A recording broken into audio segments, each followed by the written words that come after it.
जब वो अपनी आंखें खोलता है उसे महसूस होता है जैसे उसकी बॉडी के हर हिस्से को पीटा गया हो। वो हिल नहीं सकता और एक बार आसपास देखना ये समझने के लिए काफी है कि वो स्लम के एक गरीब कमरे में लेटा है। उसकी बहन उसके पास बैठी है, लेकिन उसके दिखने के तरीके में कुछ गलत है। उसे याद आता है कि कैसे उन दोनों को गुंडों के एक ग्रुप ने पीटा था और कैसे उसकी बहन ने उसे बचाने के लिए खुद को कवर किया और सारे वार खुद पर झेले। उसके बाद उसने कुछ दिनों तक अपने गहरे जख्मों को इग्नोर करते हुए उसका जितना हो सके उतना अच्छा इलाज किया। लेकिन अब वही गुंडे उनके कमरे में आते हैं। वो शुरू से ही उसकी बहन को लात मारते हैं। उसकी तरफ से कोई आवाज नहीं आती और वो बस जमीन पर गिर जाती है। पता चलता है कि वो पहले ही मर चुकी है, लेकिन उन कमीनों को कोई फर्क नहीं पड़ता। वो बस इस बात से हैरान है कि जो उन्होंने कुछ दिन पहले किया था वो उसे मारने के लिए काफी था। फिर भी स्लम में भी वो जानते हैं कि हर चीज की एक कीमत होती है, यहाँ तक कि एक बेजान बॉडी की भी। इसलिए वो उसे ले जाने की कोशिश करते हैं, लेकिन टाइनी ये होने नहीं दे सकता। वो हिलने की पूरी कोशिश करता है, लेकिन उसकी कमजोर बॉडी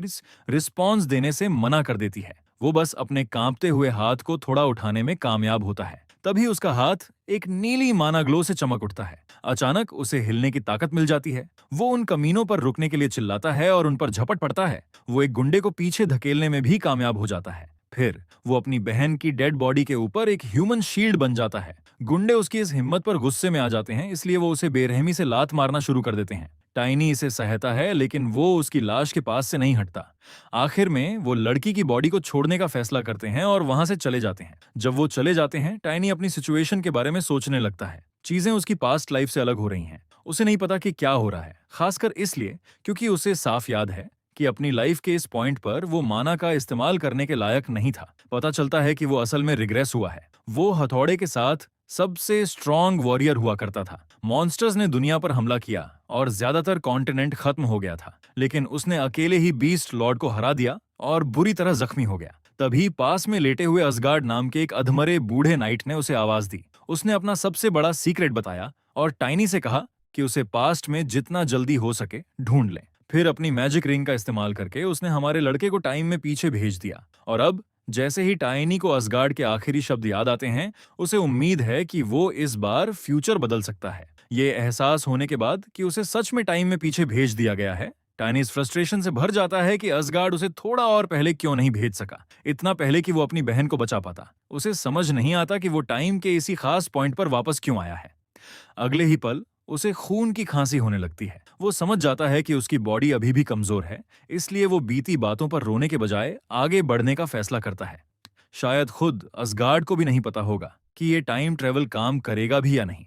इसके बजाय टाइनी इस मौके का इस्तेमाल अपनी बहन को सही तरीके से गुड बाय कहने के लिए करता है। उसे असगार्ड की बातें याद आती हैं कि उसे जल्दी ढूंढना होगा। टाइनी ऐसा करने के लिए तैयार है, लेकिन अपनी बहन की मौत के जिम्मेदार आदमी वुल्फ से बदला लेने के बाद अपनी पिछली लाइफ में वो मुश्किल से वुल्फ से अपना बदला ले पाया था, लेकिन इस बार वो इसे सही तरीके से करना चाहता है। पहले उसे अपनी बहन का सही तरीके से फ्यूनरल करना होगा। बाद में टाइनी अपनी बहन की लाश के सामने खड़ा होता है, जो एक ताबूत में लेटी है, और उसकी आखिरी रस्में शुरू होती हैं।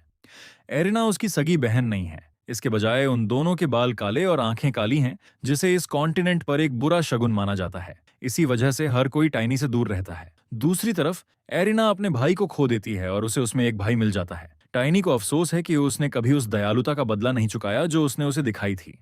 पुजारी आखिरी रस्में शुरू करता है। इसी बीच एरिना की दोस्त एम्मा टाइनी के गंभीर चेहरे को नोटिस करती है। वो बता सकती है कि वो बदल गया है और वो इसे उसके इकलौते बचे हुए परिवार की मौत से जोड़ती है। एम्मा को कुछ समय पहले की बात याद आती है, जब वो उसके घर गई थी और उसे अपनी बहन की लाश के ठीक बगल में खाना खाते हुए पाया था। वो सीन उसके लिए बहुत परेशान करने वाला था। उसकी हैरानी और बढ़ गई जब उसने नोटिस किया कि उसकी सारी चोटें भी ठीक हो गई थीं। अगले ही पल उसने एरिना की बॉडी उठाई। एम्मा उसके इस अलग से बर्ताव से डर गई थी। उसने उसे डांटा, ये कहते हुए कि वो उसकी बात कभी नहीं सुनता जैसे वो एरिना की सुनता है। उसने सूप के लिए उसे थैंक यू बोला और प्रॉमिस किया कि वो इसका बदला चुकाएगा। अब उसे देखते हुए उसे अभी भी नहीं पता कि उसके माइंड में सच में क्या चल रहा था। इस बीच टाइनी अपनी बहन की हेल्प का बदला चुकाने के बारे में सोच रहा है। उसे याद है कि कैसे वो हमेशा उसे कॉन्फिडेंट रहने और अपना सिर ऊंचा रखने के लिए एनकरेज करती थी। वो अब बिल्कुल वही करने के लिए डिटरमिन्ड है। खुद को ब्लेम करने के बजाय वो अपने माइंड में अपनी बहन से बात करता है और प्रॉमिस करता है कि इस बार वो बिना किसी रिग्रेट के जिएगा। 1 महीना बीत गया है। हफ्तों की इंटेंस ट्रेनिंग के बाद वो अपनी माना बर्न कर रहा है। अब फाइनली वुल्फ से अपना रिवेंज लेने का टाइम आ गया है। वो वुल्फ की डेन के सामने खड़ा है। वहां के लोग उसे आते हुए देखते हैं और सोचते हैं कि वो बस एक और भिखारी है। वो चिढ़ जाते हैं जब टाइनी कैजुअली पूछता है कि क्या वुल्फ अंदर है। उनमें से एक उसे थप्पड़ मारने की कोशिश करता है, लेकिन टाइनी हवा में ही उसका हाथ पकड़ लेता है और उसकी कलाई को टाइट ग्रिप से पकड़ लेता है। वो उस आदमी को चैलेंज करता है, ये पूछते हुए कि क्या उसे सच में लगता है कि वो एक बच्चे को हैंडल नहीं कर सकता। वो गुंडा दर्द से चिल्लाता है और अपने घुटनों पर गिर जाता है। टाइनी दूसरे गुंडे की तरफ बढ़ता है, जो ये समझ नहीं पा रहा कि एक बच्चा इतना पावरफुल कैसे हो गया। वो आदमी गैस करता है कि शायद ये किसी ड्रग का असर है, खुद को ये तसल्ली देते हुए कि बच्चा तो आखिर बच्चा ही है। वो टाइनी का कॉलर पकड़ता है, उसे एक तरफ फेंकने के इरादे से। वो गुंडा सिर्फ टाइनी की शर्ट ही खींच पाता है। उसे ऐसा लगता है जैसे वो किसी इंसान के बजाय स्टील का एक सॉलिड टुकड़ा उठाने की कोशिश कर रहा है। टाइनी उसका मजाक उड़ाता है, ये कहते हुए कि वो दिखने से ज्यादा भारी है और वो आदमी अपना टाइम वेस्ट कर रहा है। फिर वो उस गुंडे को किक मारकर दूर फेंक देता है। असल में टाइनी अपनी ग्रोथ से बहुत खुश है, क्योंकि उसकी माना अब उसकी फिजिकल बॉडी के साथ परफेक्टली सिंक हो गई है। ये एक ऐसी अचीवमेंट है जो उसे पिछली लाइफ में नहीं मिली थी।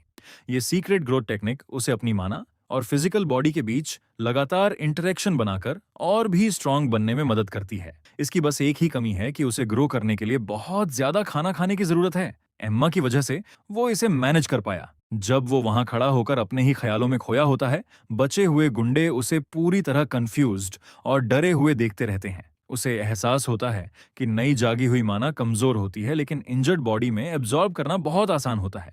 वो गुंडे को ऊपर फेंकता है और उन लोगों को पहले उसे पीटने के लिए थैंक यू बोलता है। वो आदमी सीधा बेस की बिल्डिंग में जाकर गिरता है और अंदर के सभी लोग घुसपैठिए को देखकर अलर्ट हो जाते हैं। वो टाइनी को वही भिखारी बच्चा पहचान लेते हैं। वो उसका मजाक उड़ाते हैं कि वो वहां अकेला और बिना किसी हथियार के आया है, लेकिन टाइनी बस स्माइल करता है। एक गुंडे का पैर पकड़ते हुए वो कहता है कि उसके पास हथियार है। वो आदमी घबराहट और दर्द में चिल्लाता है जब टाइनी उसे एक हथियार की तरह घुमाता है और उस इंसान की बॉडी का यूज दूसरे गुंडों को पीटने के लिए करता है। उनमें से ज्यादातर इस मंजर से पूरी तरह डरे हुए हैं। कुछ देर बाद सब हार जाते हैं। उसके ह्यूमन वेपन से पिटकर छोटे मोटे गुंडों को निपटाने के बाद वो अपना ध्यान स्ट्रांग दुश्मनों की तरफ लगाता है। अब सिर्फ लैंडर भाई बचे हैं। अपनी उंगली के इशारे से वो उन्हें अपने पास आने का चैलेंज देता है। लैंडर भाइयों में से एक अपनी तलवार के साथ तैयार है हमारे लड़के की बॉडी को चीरने के लिए। फिर वो रुक जाता है जब वो टाइनी की छोटी बॉडी के चारों ओर घूमती हुई माना को देखता है। उसका लालच बढ़ जाता है, क्योंकि माना यूज करने वालों की बॉडी की अच्छी कीमत मिलती है। इस बीच टाइनी बोर हो रहा है, ये देखकर कि जिस आदमी को वो हथियार की तरह यूज कर रहा है वो थक गया है और गिरने वाला है। उसे याद आता है जब उसके इंस्ट्रक्टर ने उसे इंसान की बॉडी को हथियार की तरह यूज करने के लिए डांटा था। उस समय उसके लड़ने के खतरनाक तरीके को बदलने के लिए उसके इंस्ट्रक्टर ने उसे क्लोज क्वार्टर कॉम्बैट सिखाया था। ये वही टेक्निक है जो वो उन भाइयों के खिलाफ यूज करने वाला है। दोनों भाई एक साथ उस पर हमला करते हैं, लेकिन वो उनकी तलवारों से पीछे हट जाता है। उनकी मूवमेंट्स को पहले ही समझकर वो एक भाई को पंच मारता है और दूसरे को किक। फिर वो उनमें से एक को पकड़ता है और उसे जोर से जमीन पर पटक देता है। इससे पहले कि बॉडी जमीन पर गिरे, टाइनी बिजली की स्पीड से उसके पास पहुंचता है और उसे फिर से किक मारता है। आखिर में उसने उन दोनों को हरा दिया है। फिर हमलावरों का लीडर वुल्फ आखिर में सामने आता है। अपनी पिछली लाइफ से टाइनी को पहले से ही पता है कि वुल्फ असल में एक वर्बीस्ट है। सिर्फ एक आम वर्बीस्ट नहीं, बल्कि एक सिल्वर वर्बीस्ट, जो वर्बीस्ट रॉयल फैमिली के डायरेक्ट वंशज माने जाते हैं। उस समय उसे ये पता नहीं चल पाया कि एक रेयर वर्बीस्ट इस तरह के स्लम में कैसे आ गया, क्योंकि उसे हराने में टाइनी के पसीने छूट गए थे। उसे यकीन है कि वो अब सच का पता लगा लेगा। वुल्फ टाइनी को इतनी आसानी से अपने आदमियों को संभालते देख हैरान रह जाता है। जब टाइनी उसे चैलेंज करता है और कहता है कि वो उसे भी मार डालेगा, वुल्फ तुरंत ट्रांसफॉर्म होना शुरू कर देता है, हमारे लड़के को सबक सिखाने के लिए तैयार। टाइनी उसे शुरू से ही अपनी पूरी ताकत लगाते देख सेटिस्फाइड है। हालांकि जब वुल्फ पूरी तरह से ट्रांसफॉर्म हो जाता है तो टाइनी हैरान रह जाता है। वो कोई सिल्वर वर्बीस्ट नहीं है, इसके बजाय वो बस एक मामूली कुत्ता है। वुल्फ इस बेइज्जती पर उस पर बहुत गुस्सा होता है। वो टाइनी की तरफ भागता है, उस पर बार बार पंजे मारता है और उसके मूव्स से बचता है। टाइनी सिचुएशन के बारे में सोचता है। वुल्फ वाकई में लैंडर भाइयों से ज्यादा तेज और स्ट्रांग है, लेकिन वो उस सिल्वर वर्बीस्ट जितना पावरफुल नहीं है जिससे टाइनी ने अपनी पिछली लाइफ में लड़ाई की थी। टाइनी वुल्फ का जबड़ा पकड़ता है, उसे अपने माना से कुचल देता है और उसे दूर फेंक देता है। एक बार उसके वर्बीस्ट साथी ने उसे एक टिप दी थी कि जब वो अपना कंट्रोल खो दें तो उनकी तरह के लोगों से कैसे निपटना है। अब टाइनी वो टिप यहाँ अप्लाई करने वाला है। गुस्से में वुल्फ उसकी तरफ भागता है, लेकिन टाइनी हर पंजे के वार से बच जाता है। एक ब्लाइंड स्पॉट से टाइनी उसे जोर से किक मारता है और कहता है कि उसे सजा मिलनी चाहिए। सेटिस्फाइड होकर टाइनी उसे जान से मारने या उसके करीब तक पीटने के लिए तैयार है। वो उसे बिना रुके किक मारता है और पीटता है। उसे वो समय याद आता है जब उसके साथी ने उससे कहा था कि उनके अंदर से बीस्ट को बाहर निकालने के लिए उन्हें पीटो, क्योंकि वर बीस्ट्स में चोट को सहने के लिए रिजनरेशन एबिलिटी होती है। अगले ही पल वो वुल्फ को एक दीवार में फेंक देता है। इसके नतीजे में दीवार में दरार आ जाती है और उसमें से कुछ गिरता है। वुल्फ वापस अपने इंसानी रूप में आ जाता है। टाइनी नोटिस करता है कि उसे होश आ गया है। वुल्फ कंफ्यूज है कि टाइनी उसे क्यों पीट रहा है और उसके मकसद के बारे में सोचता है। टाइनी इस बार उसकी रीढ़ की हड्डी तोड़ने के लिए तैयार है। वो उसे तब तक पीटना चाहता है जब तक वो उसकी बहन से माफी नहीं मांग लेता। एक बार काम पूरा हो जाने पर वो प्रार्थना करता है कि उसकी बहन को आखिर में शांति मिले। जब वो उसे मारने का इरादा जताता है तो डरा हुआ वुल्फ उससे और उसकी बहन दोनों से माफी मांगने लगता है। टाइनी कहता है कि चाहे वो उसे कितना भी मारना चाहे और उसकी बॉडी को अपनी बहन की कब्र पर छड़ाना चाहे, वो जानता है कि उसकी बहन वुल्फ का चेहरा वहां देखकर खुश नहीं होगी। इसलिए वो इसके बजाय जांच करने का फैसला करता है। वो वुल्फ को धमकी देता है और वादा करता है कि हर बार सवाल का जवाब न मिलने पर उसे मार पड़ेगी। फिर टाइनी जमीन पर एक पत्थर नोटिस करता है। वो उसे उठा लेता है क्योंकि उसे याद नहीं है कि ये उसकी पिछली लाइफ में वहां था। जैसे ही वो उसे छूता है, उसे अंदर डार्क एनर्जी महसूस होती है। अगले ही पल वो पत्थर के अंदर जंजीरों में जकड़े एक सिल्वर वर्बीस्ट को दहाड़ते हुए देख सकता है। उसकी आंखें फटी रह जाती हैं जब उसे एहसास होता है कि ये क्या है। उसे याद आता है कि उसके एल्फ साथी ने एक बार उसे स्प्रिट बीस्ट्स दिखाए थे। ये जीव कई 100 सालों तक माना इकट्ठा करने के लिए जाने जाते हैं और आमतौर पर इस प्रोसेस के दौरान उनका पुनर्जन्म होता है। स्प्रिट बीस्ट्स बहुत ही रेयर होते हैं और आमतौर पर सिर्फ एल्फनहाइम में रहते हैं। वो उस समय इतना जानता था, खासकर जब उसने उसे एक स्प्रिट स्टोन दिखाया था जिसमें एक स्पिरिट का असली सार होता है। ये एहसास होने के बाद कि उसने असल में क्या पकड़ा हुआ है, वो सोचता है कि वुल्फ के हाथ इतनी कीमती चीज कैसे लगी। इसके अलावा ये spirit rock dark demonic energy से भरा हुआ है। सबसे पहले टाइनी बीस्ट को बांधने वाली डार्क जंजीरों को तोड़ देता है। जैसे ही वो ऐसा करता है, बीस्ट की यादें उस पर हावी हो जाती हैं। वो एक सिल्वर वुल्फ को देखता है जिसे डार्क एनर्जी छोड़ने वाले कुछ साये ने घेर रखा है। वो वुल्फ पर हर तरफ से हमला करते हैं। एक बार जब वो हार जाता है तो वो स्पिरिट स्टोन निकालने के लिए उसके शरीर में डार्क खंजर घोंप देते हैं। फिर वो एक बच्चे को वो पत्थर सौंपते हुए देखता है। अगले ही पल बच्चा उसे सोख लेता है और वुल्फ बन जाता है। टाइनी को एहसास होता है कि ये एक इंसान से आर्टिफिशियल वर्बिस्ट बनाने का गलत तरीका है। अब बात समझ में आती है। वुल्फ इस बार पत्थर को पूरी तरह से सोख नहीं पाया था, इसी वजह से वो सिल्वर वर्बिस्ट में ट्रांसफॉर्म नहीं हुआ। सिल्वर वुल्फ की स्पिरिट आगे बढ़ती है, ह्यूमन वुल्फ से अपना बदला लेने के लिए तैयार। टाइनी उसे रोकता है और कहता है कि वो वुल्फ को मरने से पहले और तड़पाना चाहता है। वो हैरान रह जाता है जब सिल्वर वुल्फ सच में उसकी बात समझता हुआ लगता है। उसे याद आता है कि एस्टिना ने एक बार उसे बताया था कि अगर किसी इंसान की सोल प्योर हो और उसके पास काफी माना हो तो वो स्प्रिट मेज बन सकता है। उसने इशारा किया था कि बच्चों के पास इसका सबसे अच्छा मौका होता है। वो मान लेता है कि क्योंकि वो फिर से जवान हो गया है तो शायद वो स्प्रिट मेज के लिए क्वालिफाई कर सकता है। इसीलिए ये बीस्ट उसे समझ रहा है। हालांकि उसे अपनी सोल के प्योर होने पर पूरा डाउट है। जवाब खुद स्पिरिट बीस्ट से आता है, जो समझाता है कि जब उसने जंजीरें तोड़ी तो उसके माना ने टूटे हुए पत्थर की दरारों को भर दिया जिससे वो कम्युनिकेट कर पाए। टाइनी पूछता है कि क्या वो एक कॉन्ट्रैक्ट कर सकते हैं। स्पिरिट बीस्ट तुरंत सिर हिला देता है, अपना हाथ बढ़ाते हुए। टाइनी इसके साथ ऑफिशियली कॉन्ट्रैक्ट करने के लिए एक्साइटेड है। वो जानता है कि ट्रेडिशनल मैजिक के उलट स्पिरिट्स को किसी मेज द्वारा लगातार मैनेज करने की जरूरत नहीं होती। इसके बजाय वो फिजिकल पार्टनर्स के तौर पर खुद काम कर सकते हैं। उन्हें बस अपने समनर से लगातार माना सप्लाई की जरूरत होती है। इतना ही नहीं, वो अपने मेज के साथ साथ और भी स्ट्रांग होते जाते हैं। यही वजह है कि एस्टिना को 10 नाइट्स में सबसे स्ट्रांग माना जाता था। स्पिरिट बीस्ट एक शर्त रखता है, उसे अपने दुश्मनों से बदला चाहिए। हमारा लड़का तुरंत मान जाता है क्योंकि वो पहले से ही फोर्सेस ऑफ डार्कनेस के खिलाफ जाने का प्लान बना रहा है। एक बार जब वो कुछ ग्राउंड रूल्स बना लेते हैं तो कॉन्ट्रैक्ट का फाइनल स्टेज पूरा हो जाता है। टाइनी डिसाइड करता है कि अब अपने नए पार्टनर को एक नाम देने का टाइम आ गया है। वो उसे वलांग बुलाता है, जो मून वुल्फ नाम का ही एक बदला हुआ रूप है। अब बड़ा सवाल यह है कि वो कौन लोग हैं जो परछाइयों के पीछे से वुल्फ को सपोर्ट कर रहे हैं। उसे यकीन है कि ये लोग फोर्सेस ऑफ डार्कनेस से जुड़े हैं क्योंकि उसने डार्क एनर्जी महसूस की थी। वो डेमन फॉलोअर्स हैं, ऐसे पागल लोग जो भगवान के बजाय डेमन्स की पूजा करते हैं। बीस्ट लॉर्ड की आर्मी के आने से पहले डेमन फॉलोअर्स तबाही मचा रहे थे। उस टाइम के दौरान टाइनी एक लेबिरिंथ के अंदर था, इसलिए वो उनके बारे में ज्यादा नहीं जानता था। वो वुल्फ को लात मारता है और जवाब मांगता है कि क्या डेमन फॉलोअर्स ने उसे स्पिरिट स्टोन दिया था। जब वुल्फ अपने होश में नहीं आता तो टाइनी वलांग को इसे संभालने के लिए कहता है। वलांग एक दहाड़ मारता है जो उसे झटके से जगा देती है। टाइनी सवाल दोहराता है और कहता है कि उसे ग्रुप की लोकेशन और उनके करंट प्लान्स के बारे में जानना है। वुल्फ उस पर डरावने तरीके से हंसता है। वो समझाता है कि वो उन लोगों के लिए सिर्फ एक एक्सपेरिमेंट है और वो टाइनी को ये सब करके बच निकलने नहीं देंगे। जैसे ही वो मेंशन करता है कि वो कितने पावरफुल हैं, उसका सिर फट जाता है।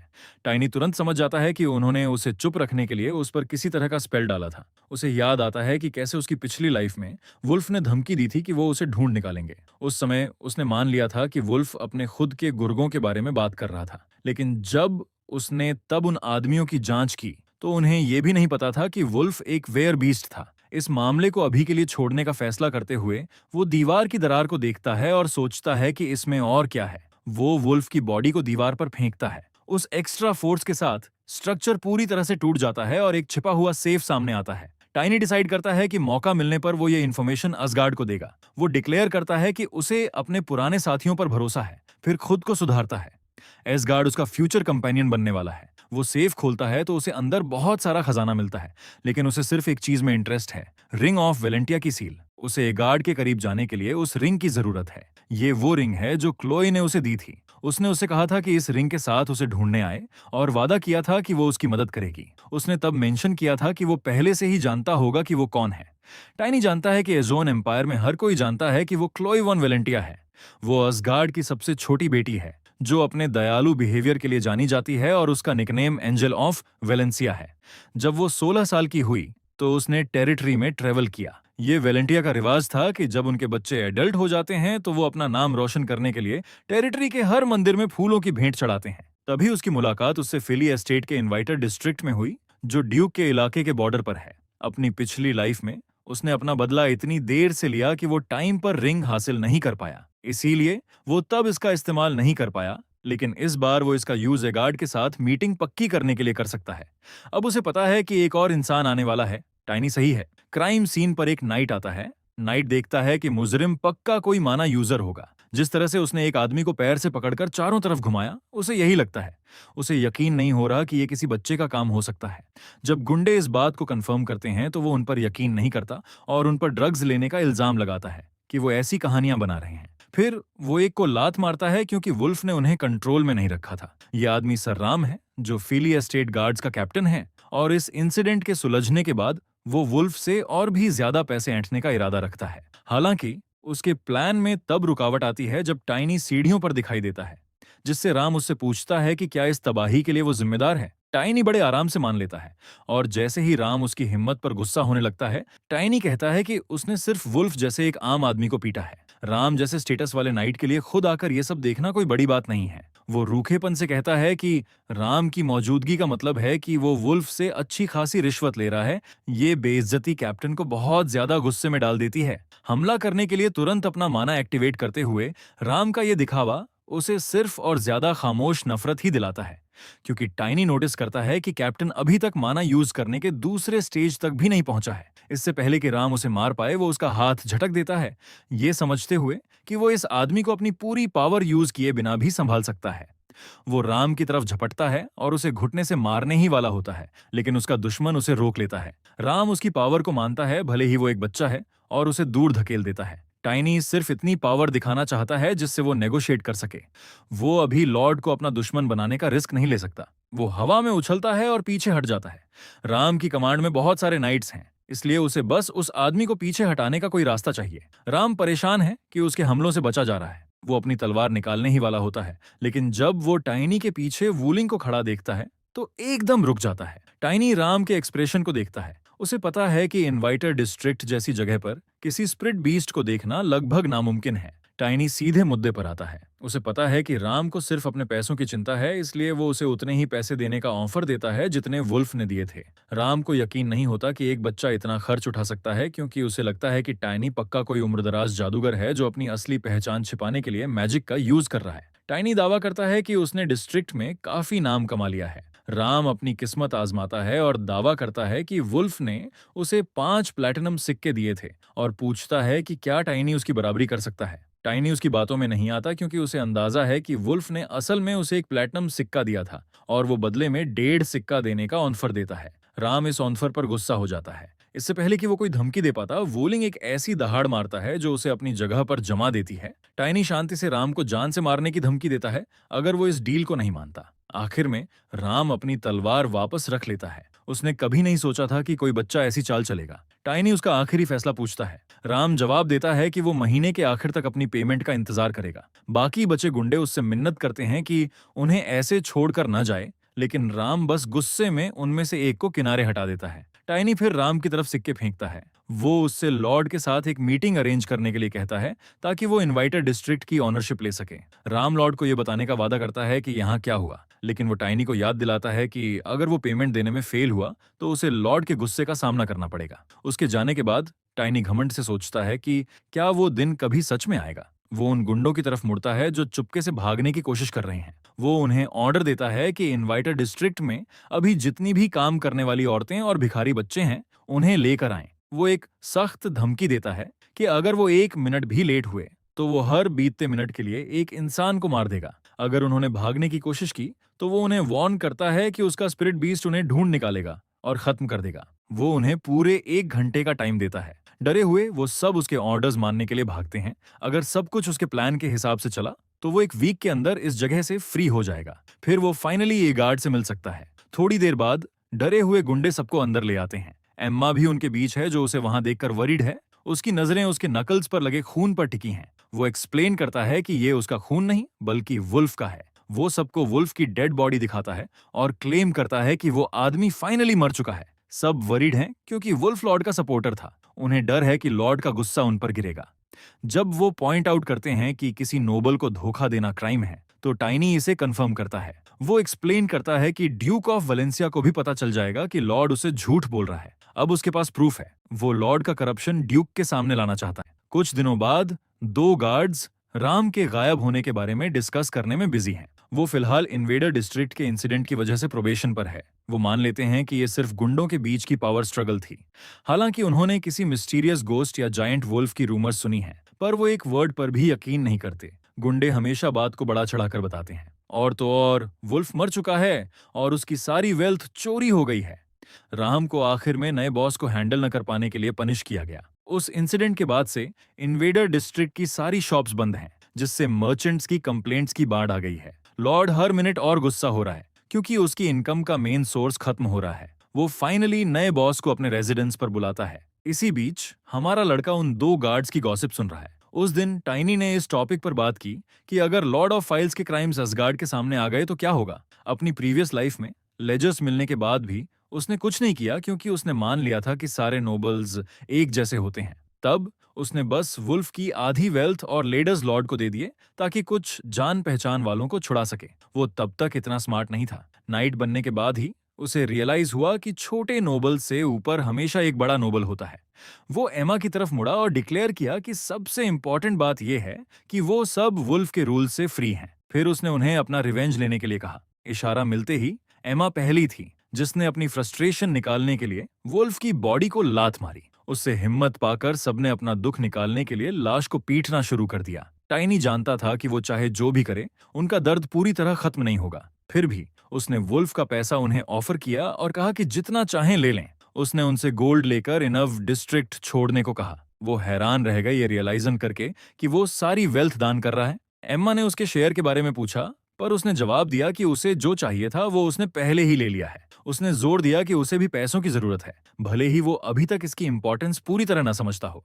फिर वो उन औरतों की तरफ मुड़ा जिनकी आंखों में अब ग्रीड थी। उसने उन्हें धमकी दी कि अगर उन्होंने उस पैसे से कोई क्राइम किया या लॉर्ड के पास गईं, तो वुलिंग उन्हें फाड़ देगा। उस स्पिरिट बीस्ट को देखकर सब डर गए। वो वापस एमा की तरफ मुड़ा और रिकमेंड किया कि अगर वो जाना चाहती है तो डायन के पास जाए।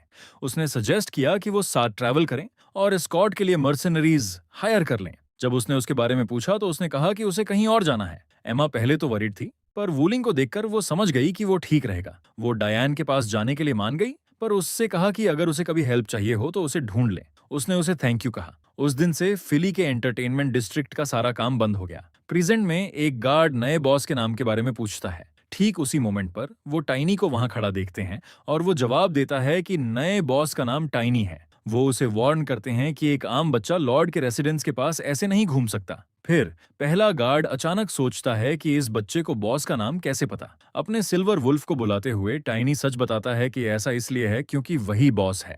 कैसल के अंदर वो खुद को एक और ऐसी सिचुएशन में पाकर बोर हो रहा है जहां उसकी छोटी बॉडी की वजह से उसे कम समझा जा रहा है। वो क्रैन के सामने खड़ा है, जो नाइट्स ऑफ फाइल्स का कमांडर है। क्रैन कमेंट करता है कि वो कितना यंग है क्योंकि उसने राम से पहले ही उसके बारे में सुना था। टाइनी उसे ताना मारता है और कहता है कि किसी गेस्ट को जज करते हुए इंतजार करवाना अच्छी बात नहीं है।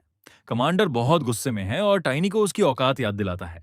टाइनी पलटकर जवाब देता है कि क्रान को अपनी खुद की औकात पता होनी चाहिए। वो लॉर्ड से छोटा है, इसलिए उसे लॉर्ड के गेस्ट पर हाथ उठाने की हिम्मत नहीं करनी चाहिए। कमांडर चिढ़कर कहता है कि टाइनी से गटर की बदबू आ रही है। टाइनी वापस जवाब देता है कि बदबू तो क्रान से आ रही है। गुस्से में आकर क्रान अपनी तलवार निकाल लेता है। बटलर उनके बीच में आ जाता है और क्रान को याद दिलाता है कि लॉर्ड इंतजार कर रहे हैं। क्रान आखिर में माफी मांगता है और अपनी तलवार अंदर रख लेता है और टाइनी को अपनी जुबान पर लगाम रखने की वार्निंग देता है क्योंकि लॉर्ड एक सख्त आदमी है। टाइनी इस वार्निंग को सीरियसली नहीं लेता। क्रान, जो अभी भी गुस्से में है, फैसला करता है कि जैसे ही लॉर्ड इशारा करेंगे वो इस लड़के को मार देगा। फिर क्रान लॉर्ड को टाइनी के आने की खबर देता है। लॉर्ड उन्हें अंदर आने की इजाजत देते हैं। जैसे ही वो दरवाजों से अंदर जाता है, टाइनी लॉर्ड को देखकर शॉक हो जाता है। अंदर आने की इजाजत देते हैं। जैसे ही वो दरवाजों से अंदर जाता है, टाइनी लॉर्ड को देखकर शॉक हो जाता है। अपने शॉक को छुपाते हुए वो तुरंत लॉर्ड को ठीक से ग्रीट करने के लिए झुकता है, जिससे क्रैन सोचने लगता है कि उसने ऐसे मैनर्स कहां से सीखे।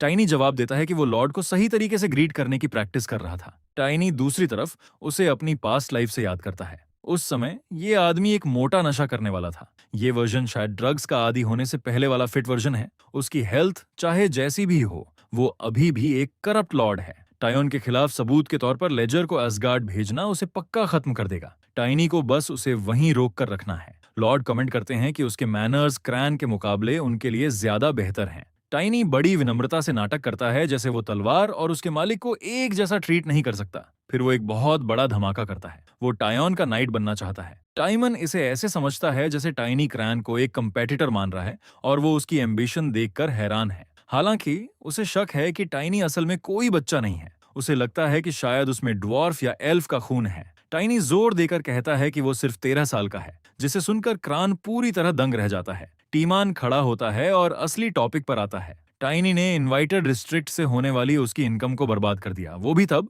जब वो उसका नाइट बनना चाहता है। टीमन उसके के कामों के लिए जवाब मांगता है। टाइनी जवाब देता है कि उसने ये सब लॉर्ड की भलाई के लिए किया। इस जवाब से टीमन की बोलती बंद हो जाती है। वो आगे समझाता है कि भले ही टीमन काफी स्मार्ट लगता है, लेकिन शायद उसे ये नहीं पता कि रियल वर्ल्ड कैसे काम करता है। क्रैन उसे वहीं मारने की बात करता है, लेकिन टाइनी अपनी वजह साफ करता है। वो दावा करता है कि उसने ऐसा इसलिए किया क्योंकि अफवाहें फैलने लगी थीं कि वैलेंटिनो को टाइमन के इलाके में चल रहे प्रोस्टिट्यूशन और ड्रग ट्रेड की भनक लग रही है। इसका जिक्र होते ही क्रान सहम जाता है। टाइनी क्लोए के इनवाइटर डिस्ट्रिक्ट के दौरे का जिक्र करता है और कहता है कि उसने इसके बारे में उन लोगों से सुना जो उसके साथ थे। वो दलील देता है कि उसने बस टाइमन की तरफ से चीजों को सुलझाया, इससे पहले कि वो कोई बड़ी प्रॉब्लम बन जाती। टाइनी मन ही मन मुस्कुराता है कि उसने सच को कितनी सफाई से घुमा दिया, जबकि टाइमन कहानी को वेरीफाई करने की कोशिश करता है। टीमन सोचता है कि क्या एगर्ड क्लोए के विजिट से पहले कुछ प्लान कर रहा है। क्रान टाइनी की बात को हल्का करने की कोशिश करता है, लेकिन टाइमन उस पर चिल्लाता है कि वो इसमें न पड़े। क्रान तुरंत माफी मांगता है।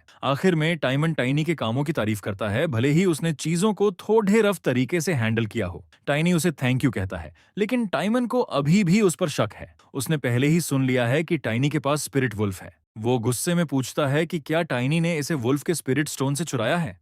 हमारे लड़के ने इस बात पर ध्यान नहीं दिया था। उसे कभी उम्मीद नहीं थी कि टायोन को पत्थर के बारे में पता होगा। अगले ही पल वॉलिंग उसके पास आ जाता है। वुल्फ की मदद से टाइनी वो देख सकता है जो आम आंखों से नहीं दिखता। टाइमन के चारों तरफ एक घूमती हुई काली एनर्जी है। इसका मतलब है कि वो एक डार्क मेज है। टाइनी जानता है कि डीमंस उन लोगों को पावर देते हैं जो उन्हें बलि देते हैं। टीमन के चारों तरफ के डबल सर्कल को देखकर लगता है कि उसने सैकड़ों लाशों या दर्जनों जिंदा लोगों की बलि दी होगी। अचानक टाइनी को उन गुंडों की याद आती है जिन्होंने उसकी बहन की बॉडी ले जाने की कोशिश की थी। वो बता रहे थे कि लोग अच्छे पैसों में लाशें खरीद रहे थे। वो नतीजा निकालता है कि टाइमन ही इन्वेडर डिस्ट्रिक्ट में बॉडीज खरीद रहा होगा। इसका मतलब है कि वुल्फ के पास शुरू से ही एक डार्क मेज का सपोर्ट था। वो सोचता है कि वुल्फ असल में कौन था। टिमन जवाब मांगता है, लेकिन टाइनी अनजान बनने का नाटक करता है। टिमन तुरंत अपने नाइट को इशारा करता है, जो टाइनी पर अपनी सोड निकाल लेता है। हमारे बॉय को पता है कि वो अपनी करंट पावर के साथ उन दोनों का मुकाबला नहीं कर सकता, लेकिन फिर भी वो अपने फेमिलियर को समन करता है। वुलंग उसके पीछे आता है और उसकी दहाड़ क्रैन को वहीं रोक देती है, लेकिन टीमन को इससे कोई फर्क नहीं पड़ता।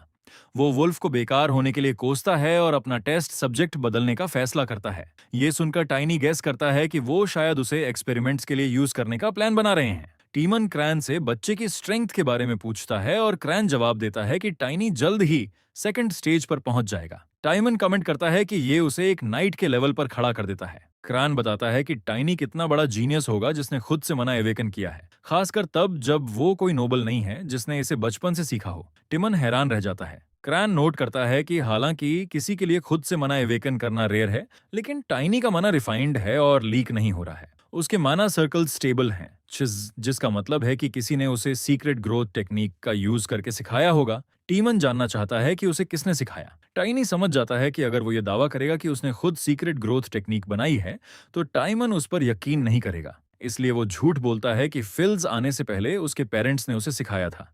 वो एक्सप्लेन करता है कि उसे ये ब्रीदिंग टेक्निक्स तब से सिखाई गई थी जब वो एक बच्चा था, और उसे बाद में एहसास हुआ कि ये कितनी इंपॉर्टेंट थी। टिमन इसे समझने के लिए रुकता है। टाइनी जानता है कि टिमन इस कहानी को वेरीफाई नहीं कर सकता। इतने सारे रिफ्यूजीज इन्वेडर डिस्ट्रिक्ट में आए क्योंकि टाइमन ने अपनी इनकम बढ़ाने के लिए उन्हें आने दिया था। टाइनी कहता है कि उसकी अपनी स्ट्रेंथ ही काफी बड़ा सबूत होनी चाहिए। उसकी हैरानी के लिए टिमन इस एक्सप्लेनेशन को मान लेता है। टाइनी को उम्मीद नहीं थी कि वो इस बात को इतनी आसानी से जाने देगा, और वो सही है। टाइमन अभी रुका नहीं है। वो फैसला करता है कि वो किसी और को खुद परखने देगा और टाइनी को वहीं रुकने के लिए कहता है। वो कमेंट करता है कि उसने वुल्फ को मारकर चीजें कॉम्प्लिकेटेड कर दी। टाइनी सोचता है कि ये मिस्ट्री पर्सन कौन हो सकता है। ये सोचकर उसकी आंखें फटी रह जाती हैं कि वो शायद उसी ग्रुप का हिस्सा हो सकते हैं जिसके बारे में वुल्फ ने उसे बताया था।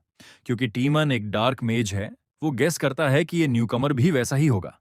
अगर वो किसी इतने पावरफुल इंसान के हाथ लग गया तो ये एक नाइटमेयर सिनेरियो होगा। टीमन उसकी सोच को बीच में रोकता है और पूछता है कि क्या उसे ऑफर मंजूर है। टाइनी उसी वक्त अपनी लॉयल्टी जता देता है। फिर वो पूछता है कि क्या आने वाला गेस्ट कोई इंपॉर्टेंट इंसान है। टीमन कंफर्म करता है और उसे वार्न करता है कि उसे बहुत पोलाइट रहना चाहिए। टाइनी अपने आखिरी ऑप्शंस का हिसाब लगाने लगता है। 3 दिनों में एसगार्ड लेजर्स को चेक कर लेगा और सच का पता लगा लेगा। एक डिसिप्लिनरी आर्मी को इकट्ठा करने में 3 दिन और लगेंगे, और फिर उन्हें फाइल के एस्टेट तक पहुंचने में और टाइम लगेगा। कुल मिलाकर मदद पहुंचने में लगभग आधा महीना लगेगा। वो उम्मीद करता है कि ये स्पेशल पर्सन उस टाइम के बाद ही आए। वो आने के टाइम के बारे में पूछता है, ये बहाना बनाकर कि वो गेस्ट को ठीक से ग्रीट करने के लिए एटिकेटिक सीखना चाहता है।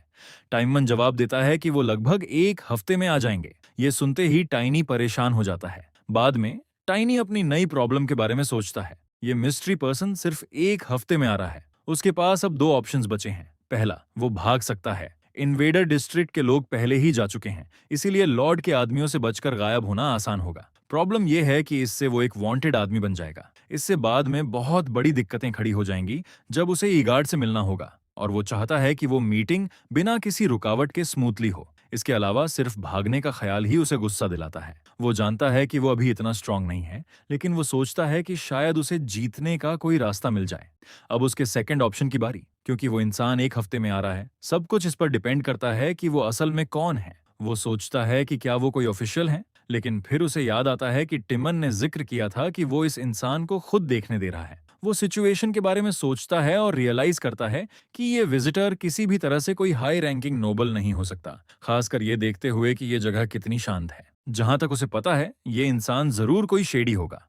टाइनी डिसाइड करता है कि उस इंसान के आने से पहले उसे फिलीज में केओस क्रिएट करना होगा। वो पब्लिक अटेंशन पाने के लिए एक बड़ा सीन क्रिएट करने का प्लान बनाता है। इस तरह गेस्ट अपनी विजिट डिले या कैंसिल भी कर सकता है। ये एक जल्दबाजी वाला प्लान है, लेकिन ये उसका बेस्ट शॉट है। इसे पूरा करने के लिए उसे टीमन और क्रान दोनों को हराने जितना स्ट्रांग होना होगा। वो अपनी सोच को एक पल के लिए रोकता है क्योंकि इतनी एक्सरसाइज के बाद उसे बहुत भूख लग रही है। थोड़ी देर बाद सब ये देखकर हैरान रह जाते हैं कि टाइनी अपनी उम्र के हिसाब से इतना ज्यादा खा रहा है। वो गेस करते हैं कि शायद उसमें ड्वार्फ ब्लड है, क्योंकि ड्वार्फ्स अक्सर ऑर्क्स जितना खाते हैं।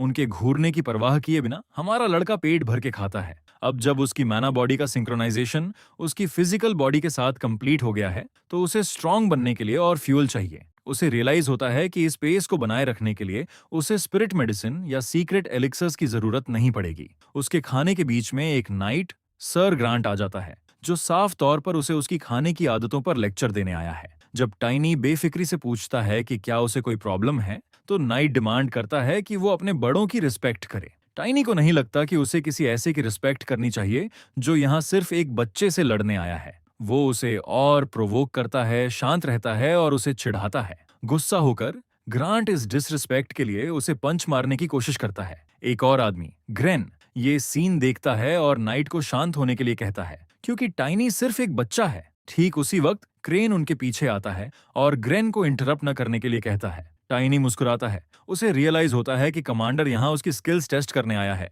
वो खड़ा हो जाता है, ये दिखाने के लिए तैयार कि वो इस फाइट में क्या कर सकता है। वो जानता है कि टाइमन ही यहाँ सबको कंट्रोल कर रहा है। बाहर सर ग्रांट हमारे लड़के को सबक सिखाने के लिए तैयार है। टाइनी उसे याद दिलाता है कि वो अनआर्म्ड है और ग्रांट को बाद में इस पर पछतावा हो सकता है। ये कमेंट सुनकर नाइट बस हंसने लगता है। वो टाइनी को तलवार उठाने के लिए कहता है, क्योंकि वो उसे तुरंत खत्म करने वाला है, और उसका मजाक उड़ाते हुए पूछता है कि क्या वो डर रहा है। सवाल का जवाब देने के लिए टाइनी उसके टखने पर किक मारता है, जिससे वो लड़खड़ा जाता है। ग्रांट खुद को गिरने से बचाने के लिए संभालता है और पंच मारने की कोशिश करता है, लेकिन टाइनी उसे डॉज करने के लिए झुक जाता है। अपने पैर में मना इकट्ठा करके टाइनी फिर से उसकी पिंडली पर अटैक करता है, जिससे नाइट दर्द से कराह उठता है। ग्रांट को यकीन नहीं होता कि टाइनी के पास फर्स्ट स्टेज में इस तरह की पावर है। भले ही उसके पैरों में दर्द हो रहा है, वो न हारने के लिए अड़ा हुआ है। टाइनी उसकी स्ट्रॉन्ग विल को नोटिस करता है। पूरी तरह गुस्से में नाइट फिर से अटैक करने वाला होता है, लेकिन टाइनी खुद को बचाने के लिए वहां से निकल जाता है। फिर वो हवा में उछलता है और ग्रांट के कंधे पर बैठ जाता है। वो अब माना इन्फ्यूज्ड हाथों से नाइट का चेहरा पकड़ लेता है। वो उसका मजाक उड़ाता है और कहता है कि वो उसे मारने नहीं वाला है। अगले ही पल वो उसे जमीन पर पटक देता है। टाइनी डिक्लेयर करता है कि नाइट्स में कुछ खास नहीं है। सब हैरान रह जाते हैं और वहां कानाफूसी होने लगती है, क्योंकि वो एक नाइट को बच्चे से हारते हुए देखते हैं। क्रान अपनी आंखें सिकोड़कर उसे देखता है। ये सब टाइनी के प्लान का हिस्सा था। वो अपने फेमिलियर को बुलाए बिना ही सबके सामने एक नाइट को हराकर कामयाब हो गया। उसने ये साबित करने के लिए किया कि वो कितना टैलेंटेड है, ये जानते हुए कि ऐसा रेयर टैलेंट लॉर्ड को उसे मारने से रोक देगा। इस तरह वो अपने प्लान में कामयाब हो सकता है। अचानक उसे अपनी बॉडी में एक तेज दर्द महसूस होता है, जिससे वो लड़खड़ा जाता है। वो खुद को गिरने से रोकता है और सोचता है कि क्या उसने खुद पर ज्यादा जोर डाल दिया है। अपनी फाइट के दौरान वो ग्रांट पर अटैक करने के लिए अपनी पूरी माना का इस्तेमाल करता है। जब वो अपना गार्ड डाउन करता है, उसे हराने का ये उसका इकलौता तरीका है, क्योंकि ग्रांट उससे कई लेवल्स ऊपर है। अपनी पिछली लाइफ में उसे संघर्ष करना पड़ता था जब वो ऐसा कुछ इस्तेमाल करता था, क्योंकि उसकी माना बॉडी उसकी फिजिकल बॉडी को रिकवर करने देती थी। लेकिन माना रिकवरी हमेशा स्लो थी। अब जब उसने अपनी माना और फिजिकल बॉडी को सिंक कर लिया है, तो उसे ये इश्यू नहीं है। इससे उसकी ट्रेनिंग भी आसान हो जाती है। वो और भी ज्यादा स्ट्रांग बनने के लिए तैयार है। बाद में उसे लॉर्ड के साथ खाने के लिए इनवाइट किया जाता है। उसे पता चलता है कि ईगार्ड ने अपनी मूव चल दी है। डाइनिंग टेबल पर टिमन मानता है कि उसने उसे बहुत जल्दी जज कर लिया था। टाइनी उसकी एबिलिटी चेक करने के बाद उस पर भरोसा करने के लिए उसे थैंक यू कहता है। मेड उसे खाना सर्व करती है। टीमन उसे बताता है कि ये एक जवान बछड़े का स्टेक है,